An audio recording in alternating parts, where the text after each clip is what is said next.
Salutations, chers frères et sœurs en Christ. Le carême est une saison de transformation, une période de libération des chaînes du péché. Considérons le carême comme une période importante au cours de laquelle Dieu nous rappelle qu'il est notre libérateur de l'esclavage de nos habitudes pécheresses. Que les bénédictions divines de Dieu vous accompagnent de l'aube au crépuscule et vous inondent de paix, de prospérité et de bonté. Les bénédictions de Dieu sont intimement liées à chacun de vos sourires, garantissant que de nombreuses personnes seront témoins de sa grâce. Avant de plonger dans le contenu principal de cette vidéo, veuillez prendre un moment pour partager et vous abonner à cette chaîne. Unissons-nous dans la prière. Que Dieu vous bénisse tous. Invoquons le Saint-Esprit. Amen. Notre Père qui êtes aux cieux, que votre nom soit révéré, que votre règne vienne et que votre volonté soit faite sur la terre comme au ciel. Donne-nous notre pain quotidien, pardonne nos péchés comme nous pardonnons aux autres, et éloigne-nous de la tentation et du mal. Amen. Je vous salue Marie, pleine de grâce, le Seigneur est avec vous. Vous êtes bénie entre toutes les femmes, et Jésus, le fruit de vos entrailles, est béni. Sainte Marie, Mère de Dieu, priez pour nous, pécheurs, maintenant et à l'heure de notre mort. Amen. Viens, Esprit Saint, remplis les cœurs de tes fidèles de ton amour divin.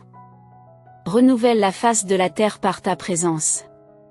Par le même Esprit Saint, accorde-nous sagesse et réconfort. Amen. Le message du pape François pour le carême 2024 met l'accent sur le fait que Dieu nous conduit à la liberté à travers le désert. Lorsque Dieu se révèle, son message fait toujours écho à la liberté. Je suis le Seigneur ton Dieu, qui t'ai fait sortir de l'esclavage en Égypte, tels sont les premiers mots des commandements donnés à Moïse. Le peuple, qui connaît l'Exode, ressent encore le poids de son esclavage passé dans le désert. Ils ont accepté les commandements comme un chemin vers la libération, signifiant l'amour profond de Dieu qui façonne son peuple.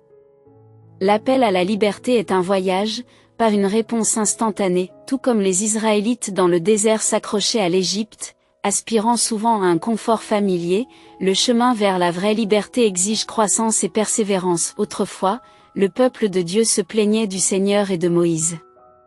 Aujourd'hui, certains d'entre eux se trouvent encore pris au piège d'une servitude oppressive dont ils sont appelés à se libérer. Cette prise de conscience frappe durement dans les moments de désespoir, comme si l'on errait dans un désert sans vie, sans terre promise à atteindre. Le carême est une saison de grâce, un temps où le désert stérile peut redevenir, selon les mots du prophète Osée, le lieu de notre amour initial où Dieu façonne son peuple. Il nous permet de nous défaire de nos chaînes d'esclavage et de participer à un passage de l'obscurité à la lumière, à l'instar d'un jeune marié. Le Seigneur nous rappelle continuellement à lui, en murmurant des mots d'affection à nos cœurs. Le voyage de la servitude à la libération, illustré par l'histoire de l'Exode, ne doit pas être un simple concept abstrait au cours de notre carême.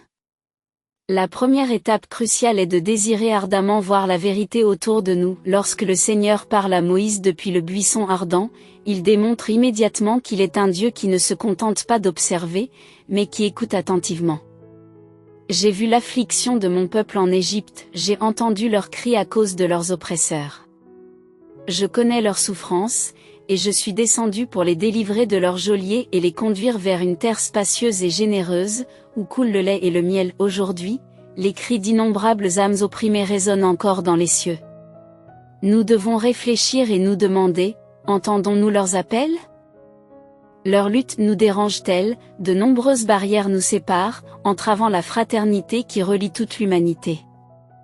Lors de ma visite à Lampedusa, pour contrer l'apathie ambiante, j'ai posé 2 questions essentielles. Où es-tu et où est ton frère? Notre voyage de carême ne sera tangible que si, en réexaminant ces questions, nous réalisons que nous sommes toujours prisonniers d'un pharaon des temps modernes, d'une force qui engendre l'indifférence et nous confine dans un modèle de croissance qui nous divise et nous prive d'un avenir durable. Bien que nous ayons subi le rituel transformateur du baptême, qui marque le début de notre processus de libération, un désir inexplicable de servitude persiste en nous, nous attirant vers la fausse sécurité du familier au détriment de notre liberté. Dans le récit de l'Exode, un détail poignant apparaît, c'est le regard et la compassion de Dieu qui annoncent la liberté.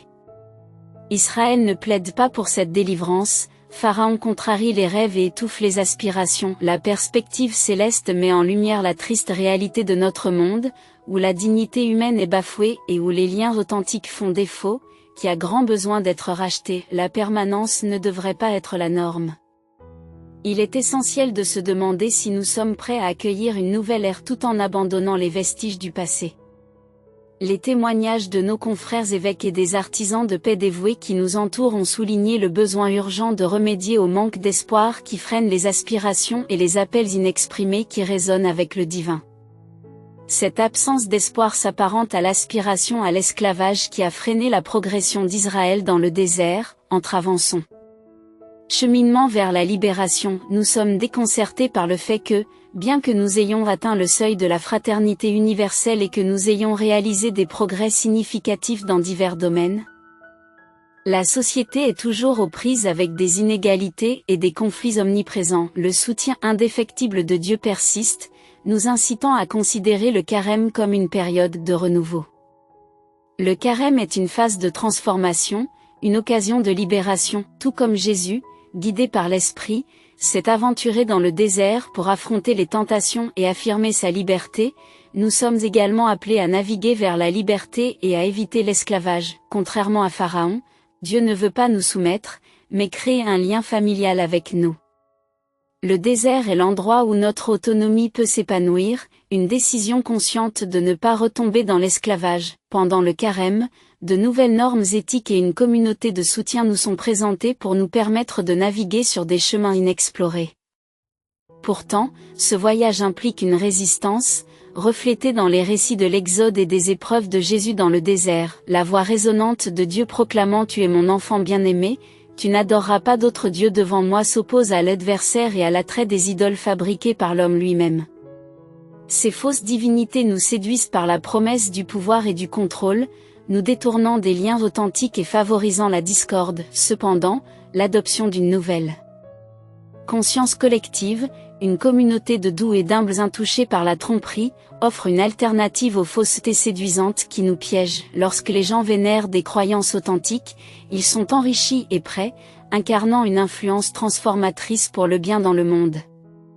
Le carême est une période d'action et de réflexion, un temps de prière pour recevoir les conseils divins et un moment pour exprimer sa compassion envers les autres. L'amour pour Dieu et l'amour pour l'humanité sont intimement liés, ce qui nous incite à donner la priorité au bien-être des autres et à nous relier à la présence divine.